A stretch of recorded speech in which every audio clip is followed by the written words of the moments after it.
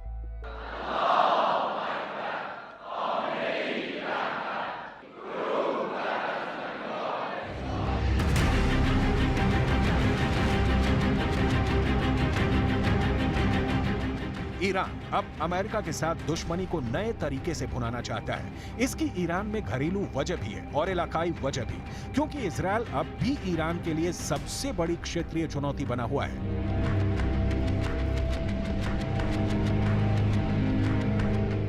पश्चिम Asia में अब Iran के 2 बड़े दुश्मन हैं। इनमें पहला नंबर अमेरिका का है और दूसरा इजरायल है, जिन्हें ईरान और सऊदी अरब की दोस्ती से बड़ा शौक लगा है।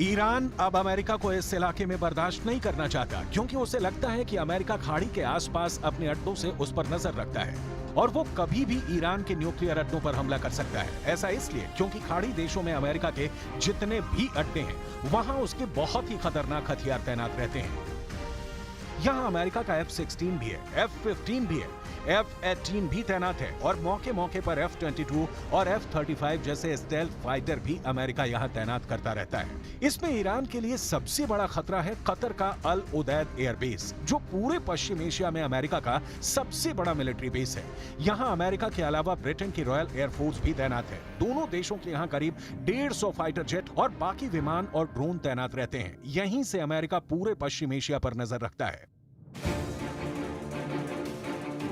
अमेरिका की ऐसी ताकत का ईरान सीधे सीधे मुकाबला नहीं कर सकता, लेकिन अब वो अपनी ड्रोन वाली ताकत दिखाकर खाड़ी के इलाकों में अमेरिका को चैलेंज कर रहा है। दरअसल ईरान की समुद्री सीमा के करीब स्ट्रेट ऑफ हॉर्मूज का इलाका है। 2019 के बाद से शिपिंग लेन को लेकर अमेरिका और ईरान के बीच काफी तनाव बढ़ा है और अब यहां अमेरिका और ईरान का आमना सामना करीब करीब रोज की बात है। ईरान की कमांडो टुकड़ियां अमेरिका और यूरोप के जहाजों को लेकर बहुत मुस्तैद रहती हैं और जब भी किसी को अपने इलाके में देखते हैं तो हर तरह के ऑपरेशन लॉन्च करने के लिए तैयार रहते हैं। इसीलिए इजराइल से पहले उसने अमेरिका के फौजी अड्डों को अपने टारगेट पर ले लिया है। अब ऐसा क्यों है, उसे समझिए।